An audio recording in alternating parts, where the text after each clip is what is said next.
Marry a plumber if you must. Just know that we won't share in your disgrace." Those words quietly shattered something inside of me. It was a little after 9 in the morning. Kitty Williams straightened the stack of documents on her desk and took a deep breath. Arrive earlier than anyone else and leave later. That was the only way to survive in this city. Her fingertips were cold, her gaze fixed on the world outside her window. The Boston skyline was sinking into a gray morning mist. Every time the word family crossed her mind, a small ache throbbed deep in her chest. The house where she was born and raised was a mansion. It was surrounded by perfectly manicured gardens, sprawling over an acre. But within its walls, keeping up appearances, was the currency, not love. Kitty's father, Richard, and mother, Eleanor, had built Boston's largest real estate empire. But inside that luxurious mansion, she had always lived as Sophia's shadow. Her hard work, her sincerity. None of it mattered to her family. "Why can't you be more like Sophia?" She had heard those words countless times since she was a child. Like a curse, they seeped into her, settling heavily in the depths of her heart. Until that day. It was a rainy Tuesday when a pipe in the bathroom burst. The voice that answered her frantic call for help would be the one to quietly change the course of her life. Jake Wilson, the man who showed up with a toolbox in hand, was the beginning of everything. What happens next will turn Kitty's world upside down in ways you can't imagine. If you were in her shoes, could you still believe in the word family? Her father, Richard, and mother, Eleanor, had built Boston's largest real estate firm, and they were incredibly successful. But they prioritized protecting their reputation over loving their daughter. Her younger sister, Sophia, was sociable and had a gentle smile. She was praised for everything she did. Kitty, on the other hand, was serious and diligent, but she had never once met her parents' expectations.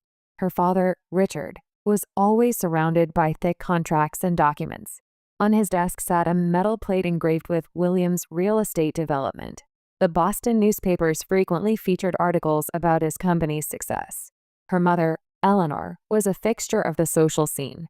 Her smiling presence at charity galas was the very image of a perfect wife. But behind that smile were cold eyes that constantly sized up her own daughter. "We can't be the laughingstock of this city." That was her favorite phrase. In the 3rd grade, Kitty placed her report card on her father's desk. She proudly showed him her straight A's. "Well done," he said, but his eyes never once left his computer screen. That same week, when Sophia came home with a report card full of B's and C's, her parents said, "You tried so hard, dear," and took her out for ice cream. That night, Kitty buried her face in her pillow and silently held back tears. There was a gap between them that a lifetime of effort could never close. "Why can't you be more like Sophia?" Her mother's words always stuck in her heart like thorns. No matter how hard she tried, no matter the results she achieved, it was always her sister who was praised. I was always the daughter who wasn't enough. Every time I was compared to someone else, I quietly blamed myself. I grew more accustomed to not being acknowledged than to being praised. And so, I started entrusting my self-worth to the judgment of others. Still, a part of me believed that one day, my family would truly accept me. Even when she graduated at the top of her high school class and earned a scholarship to college, her parents left in the middle of the ceremony. "We have a fundraising party to attend. We've already heard your speech." With those words, her father glanced at his watch and stood up. In college, she paid her tuition with scholarships and part-time jobs. During that same time, Sophia was studying fashion in New York, living a lavish life on their father's credit card. "You need to learn to depend on us more," her mother told her. But for Kitty, there was no one to depend on. After graduation, she took a job at a financial consulting firm. Through hard work, she secured a stable income and a small apartment. But even after she graduated from college, her parents' attitude didn't change. Her promotions at work, her independence. To them, these were just more respectable topics of conversation. So Kitty stopped expecting anything from them. On Sunday evenings, she could almost hear the distant laughter from the dinner table. Her name was never mentioned, but it didn't matter anymore. Sipping tea in the quiet of her living room, she thought to herself. I was the closest person to my family, and yet the most distant. The night I decided to leave, I packed my suitcase in silence.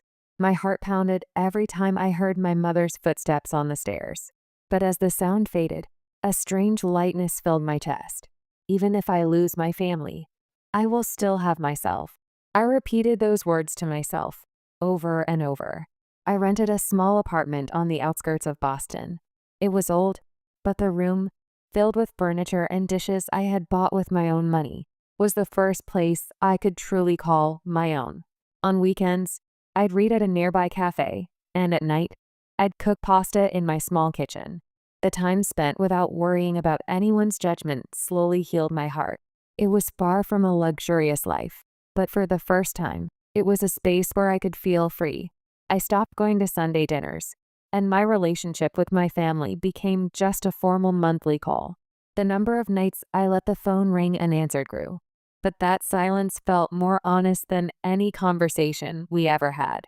Kitty is a practical girl. She's not flashy, but she's steady. That's what my mother would always say, smiling at our relatives. But behind that smile were the hidden words, plain and boring. But Kitty wasn't hurt anymore. She was finally starting to walk her own path, on her own terms. On my way home from work in the evenings, I often walked along the Charles River. I gazed at the city lights reflecting on the water, checking to see how far I'd come. I never imagined that living quietly at my own pace, without relying on anyone, could be so peaceful and at the same time a little lonely. Still, this quietness felt more like freedom than the constant noise of my old home. The daily grind was demanding, but in the world of numbers, hard work was never betrayed. When I earned my boss's trust and was put in charge of a new project, I felt, for the first time, that I was being valued as myself, not as someone's daughter. Still, the calls from my mother came just once a month, and they were always about Sophia. One quiet night, I found myself staring at the ceiling. I wondered if this room would ever be filled with laughter. The following week, the fateful rain began to fall. A rainy Tuesday, in the spring of my 30th year. An old pipe burst, and water flooded the floor. That morning, Boston was enveloped in a cold rain that seemed to mirror her heart. The sound of water tapped against the window, and the entire city was silent under the gray sky. A single drop of water on the kitchen floor spread like a ticking time bomb. Soon, the pipe burst, and water gushed out with force. As the cold water soaked her feet, something deep inside Kitty, her suppressed emotions, her pride, overflowed in the same way. She frantically called for help, and a low, calm voice answered, "I'll be right over. This is Jake from Wilson Plumbing." The moment she heard that voice, she felt something shift inside her. After hanging up, Kitty stood there in a daze for a while. Amidst the incessant sound of rushing water, something stirred deep within her. While waiting for help, she was overcome by a strange feeling. Someone was coming. That thought alone brought a little warmth to her heart. She didn't know it then, but the knock that would soon come would be the first signal of a change that would alter her entire life. 53 minutes later, a knock on the door. A man stood there, holding a toolbox, dark hair, brown eyes, and a gentle smile. "I heard you have a water problem. Can I take a look right away?" On that day, the course of Kitty's life began to quietly change. The rain showed no signs of stopping. Cold water still pooled on the floor of Kitty's apartment. She was struggling with a bucket when she heard a knock at the door. She glanced at the clock. 53 minutes since she called. He was right on time. No, a little early. She opened the door to find a man standing there, silhouetted against the rain. Broad shoulders, calm brown eyes. The chest of his work clothes was embroidered with the words, "Wilson Plumbing." "I heard you have a water problem. Let me take a look." His low, calm voice was strangely reassuring. Jake knelt on the floor and took out his tools. His movements were efficient. It was clear he knew his way around plumbing. Kitty rushed to hand him a towel, but he just shook his head with a smile. "It's all right. I'm used to this." That smile made the knot of tension in her chest loosen just a bit. "Does it always flood this much?" Jake asked with a laugh. "Barely. But today is especially dramatic. Don't you think?" His joke made her shoulders relax. His voice was low and calm, and his laugh was quiet. By the time the sound of rushing water stopped, the air in the room felt a little warmer. As he worked, their conversation flowed naturally. They talked about work, about books, about the novels they read as children. Jake was surprisingly knowledgeable, and his intelligence shone through in his words. Schumpeter's concept of creative destruction, it still applies to our times. Don't you think? The sudden comment made Kitty pause. You know about economic theory? Jake smiled, a little embarrassed. Just a bit. I like to read at night. It helps me see how people move, almost like a story. 3 hours later, the repair was finished. The water was completely stopped, and the floor was dry. This should hold for a good while. He packed up his tools and handed her his business card. If anything else comes up, feel free to call me anytime. Or even if you just want to continue our chat about 19th century literature. His words sparked something faint and warm deep inside Kitty's chest. The following Saturday, they hadn't made any plans, but a message from him arrived. How about we continue our conversation from the other day, at that cafe by the Charles River? She realized her fingers were trembling as she typed her reply. I'd love to. The conversation at the cafe was so comfortable. She lost all track of time. He didn't boast about his work. He was a great listener. This job takes me into people's homes, so being trusted is the most important thing. Those words spoke more about his character than anything else could. Kitty found it strange. How could a man like him face people so honestly, without looking down on them like her parents did? Being next to him, she felt like she could be honest, too. Their coffee had long gone cold, but the conversation never stopped. The daily life Jake described was quiet and without exaggeration. Kitty felt herself being drawn in by his sincerity. As the rain outside stopped and light streamed through the window, a thought struck her. With this man, even silence wasn't scary. That peaceful time slowly began to melt away her loneliness. On the walk home that evening, the streetlights cast their two shadows long on the pavement. Jake suddenly stopped and turned to her with a smile. Time flies when I'm talking with you. That casual remark gently tapped at her heart. It felt like something inside her was coming undone. It was. The feeling of peace, arriving for the first time after a long period of solitude. She couldn't sleep that night. Long after she returned to her room, his voice echoed in her mind with the sound of the night wind. After meeting him, the flow of my time changed. The aroma of my morning coffee seemed different. Every time I looked in the mirror before work, I saw myself, not just someone's daughter. Even when typing a single sentence in an email, his words echoed in my heart. I want to be sincere. The days I could smile for myself, not for someone else, slowly began to increase. A few weeks later, they found themselves spending every weekend at the same cafe. Jake was the embodiment of sincerity, without a trace of vanity or pretense. On their days off, they would have picnics in the park or search for books at flea markets. Their dates were never extravagant, but every moment was gentle and memorable. What do you do on your days off? Kitty asked. Jake smiled, a little shyly. I teach a weekend class on how to use tools at the local high school. Fixing things, it's good practice for believing in yourself. Hearing those words, a warmth spread through Kitty's chest. His sincerity was evident not just in his work, but in his entire way of life, in how he used his time for others. Want to come with me sometime? At his playful suggestion, she smiled and gave a small nod. I like the way you laugh. His casual compliments slowly chipped away at the walls around Kitty's heart. For so long, she couldn't believe it when someone praised her. But with him, she felt she could finally accept the words. You're fine just the way you are. One evening, he asked her suddenly, what are your parents like? Kitty paused, holding her wine glass. It's complicated. They're successful, but we've always been emotionally distant. Jake just nodded. Family can be tough, but whatever kind of home you grew up in, I think those experiences are what made you who you are today. His words quietly sank into her heart. He may have looked like just a plumber, but his words held a deep philosophy. Kitty gradually began to see in him not good breeding, but a person of true character. 3 months after they met, they became a couple. The day she first held his hand, Kitty thought to herself, this isn't about appearances or calculations. It feels like my life is finally beginning. In the time I spent with Jake, I slowly learned what it meant to trust. He never broke a promise, and his actions gave me more reassurance than words ever could.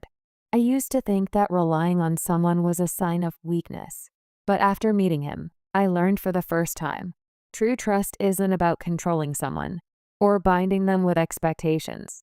It's about finding a place where you can let go without fear. On nights when I failed at work, on days when I received cold words from my family, he would just sit beside me in silence and take my hand. That silence saved me more profoundly than any words of encouragement. Before I knew it, I started choosing to want to believe over to doubt. The third chapter of her story begins. A love they called shameful. The autumn wind swept a chill through the city. The trees along the Charles River turned a brilliant red, and Kitty and Jake walked that path every weekend. She had never spent a season so peacefully in her entire life, but somewhere, she sensed this happiness wouldn't last forever. One evening, Kitty was summoned to her parents' mansion. It was the first dinner party in a while, but she had a bad feeling. In the center of the long table, silver candelabras reflected the light. Her mother, Eleanor, wore her usual perfect smile. "I heard you have a new boyfriend." Behind her words was the cold glint of an interrogation. Kitty answered honestly, "Yes, Jake Wilson. He's in the plumbing business." The sound of her father, Richard, setting down his knife and fork echoed unnaturally loudly. "A plumber?" "Yes, but he's a very sincere person." Her mother's smile slowly crumbled. "You must be joking." In her youth, Eleanor had discovered that perfection was the key to survival in high society. Her hatred of poverty had made her unable to tolerate weakness. As a result, she forced her daughters to live flawless lives. But that very perfection was what corroded the family's heart. The love Kitty had chosen was, to her mother, a rejection of the values she had built her life upon. That was why she could only understand her daughter's choice with one word: shame. Silence. Sophia swirled the wine in her glass and let out a small laugh. "Oh, sister, that's so like you. Such a detached idealist." Kitty took a deep breath. "He's a respectable man. You shouldn't judge him by his education or profession." Her father's words cut across the table. "Stop this nonsense that will tarnish our name. A daughter of the Williams family marrying a plumber? Unthinkable." On the way home that night, Kitty's hands were shaking. Anger and sadness swirled inside her, making her feel unsteady. The name Jake on her phone screen was blurry, but she had to see him. She called him without hesitation. "Are you okay?" His voice was as calm as ever. "No, I'm not okay. My family looked down on you. I expected as much. But that's not your fault." Jake's voice was low and unwavering. "No matter what they say, I'll always cherish you." At those words, her tears finally broke free. The following week, Jake decided to meet her parents. "I'll speak with them face to face." Kitty wanted to stop him, but his eyes held an undeniable sincerity. They sat in the mansion's drawing room. Her father, Richard, sat in a leather armchair while her mother sipped cold tea. "I came to introduce myself. My name is Jake Wilson." "You're the plumber?" Her mother's voice was dripping with undisguised contempt. Throughout dinner that evening, her parents mostly ignored Jake, speaking only of Sophia's husband, Bradley. "His family owns a famous hotel chain here in Boston, you know, and he has an MBA from Harvard. They plan to expand internationally together." Her mother's voice was full of pride, as if she were speaking of her own accomplishments. With each word, Kitty felt a chill spread through her chest. Every time Bradley's name was mentioned, it was like a reminder that family love requires a title. Jake didn't back down. "I work in plumbing, but I would ask you not to measure a person by their profession." At that moment, her father let out a low chuckle. "You're young. We can't entrust our daughter to a man like you." Her mother continued, "No matter how sincere you may be, you can't change your social class. Kitty, if you marry that plumber, we will not share in your disgrace." Kitty knew she would never forget those words. The world went silent, and time seemed to stop. Jake never raised his voice. He simply took her hand. "Let's go, Kitty." They left the mansion without another word. The cold night air hit her cheeks. As she walked, Kitty felt something inside her crumble. Family, love, trust, pride. It all seemed like a flimsy illusion. After leaving the mansion, the car's headlights reflected off the wet asphalt. Staring at the shimmering lights, Kitty wondered, am I really a disgrace? She knew, logically, that they were the kind of people who would cut others off to protect themselves. But the part of her that was still a daughter couldn't detach so easily. But that night, when Jake held her hand without saying a word, something inside her quietly shifted. From the daughter who needed to be loved to the woman who chose her own path. The change was quieter than tears, but it was certain. A few days later, a colleague from work stopped her. I heard your mother knows my boss. She was worried, said her daughter was involved with a dangerous manual. In that instant, it felt like ice water had been poured down her back. Her family's interference had reached outside their home and into her life. That evening, Kitty went to Jake's apartment. His place was simple but tidy. On the wall were plumbing blueprints and unfamiliar mathematical formulas. Did you write these? Yeah. It's a prototype for a new water circulation system, a mechanism to increase the reuse rate and provide clean water in low-income areas. Kitty gasped. You're doing that kind of research? I studied at MIT for a little while, a long time ago. The words fell softly between them. MIT. Kitty couldn't believe her ears. You went to MIT? Jake gave a wry smile. I got the degree, but a family situation derailed my startup. Now I'm just steadily working, using what I've learned on the job. That attitude was his true strength. Kitty thought with all her heart, this man, he embodies the very way of life I've always admired. As the days passed, their bond deepened, but her family's opposition grew more intense. Her mother's messages were filled with cold words. We will no longer be able to support you as a member of this family. If you marry him, you will renounce the Williams name. You are no longer our daughter. Jake would always hand her a handkerchief without asking any questions. Whenever you're ready to talk, I'm here to listen. That was all she needed. His silence held her respect. That was deeper than any comfort. That night, Kitty finally allowed herself to cry. How many years had it been since she'd cried in front of someone? Jake stayed by her side, his back turned, just being there in silence. The warmth of that silence supported her more than any words could. But somewhere inside her, a quiet flame was lit. I will live by my own name, not the name of that house. The next morning, she told Jake of her decision.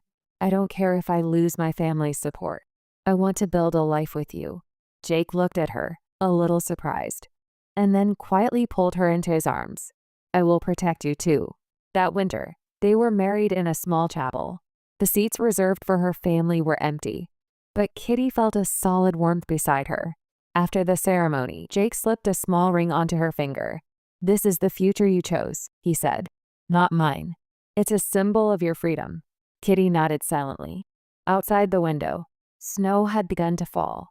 In the white world, their two shadows swayed, leaning on one another. And Kitty thought, of love, I could never find in that house. I have finally found it here. And now, the fourth chapter. Beyond consequence and forgiveness. Early summer in Boston was filled with a light that seemed to celebrate the beginning of a new life. It had been a year since Jake and I got married. Jake had launched his company, Aqualogic, while continuing his regular work, and I had been promoted at my job. In the midst of our peaceful, fulfilling days, the word family felt like a distant memory. Then one evening, the phone rang. The screen displayed Sophia. I felt a knot tighten in my chest as I answered. Her voice was trembling. Kitty, help me. Bradley's been arrested. The news felt more real than when I'd seen the headlines. My hands grew cold. I felt like I could hear my seemingly perfect sister's life crashing down around her. Sophia had once believed her marriage to Bradley was a perfect future. Their wedding was so grand it made the newspapers. Our parents were beaming with pride, saying in unison, "She is a credit to the Williams family." But their smiles back then weren't of love, but of relief. Sophia herself had pretended not to notice. Bradley was involved in an investment fraud scheme using his own hotels, and the FBI investigation had been closing in. Sophia said through tears, I can't go home. They've seized everything, even my belongings. I didn't hesitate. Come to our place. We have a room for you.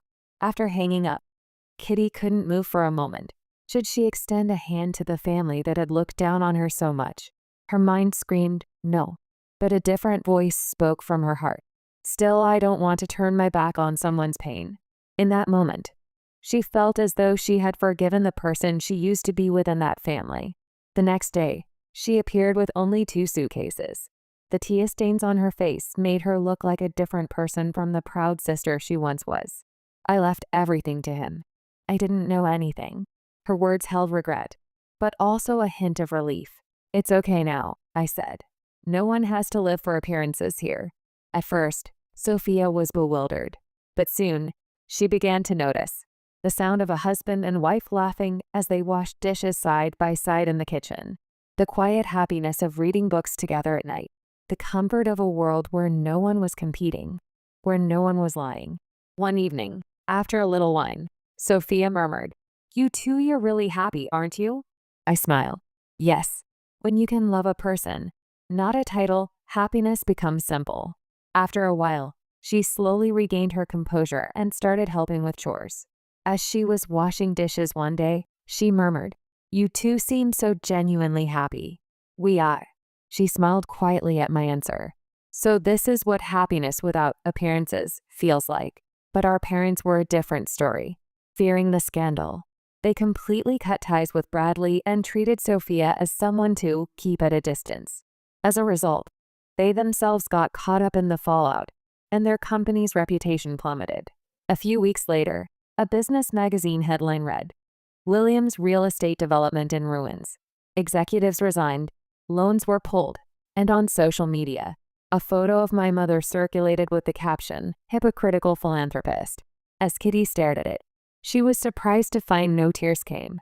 Instead of sadness, there was a quiet feeling of finally facing reality.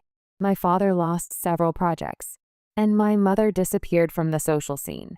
And a year later, for the first time, they came to see us. Standing at the door, the two of them had lost all their former authority. "Kitty, can we talk for a moment?" My mother's voice trembled slightly. For the first time, my mother, Eleanor, couldn't meet my eyes. Her face was bare and exhausted, her mask of perfect makeup gone. When I led them into the living room, my father let out a deep sigh. "We were wrong." With those words, I felt the hard ice in my chest begin to melt. "We heard you help Sophia. She's my sister. Thank you."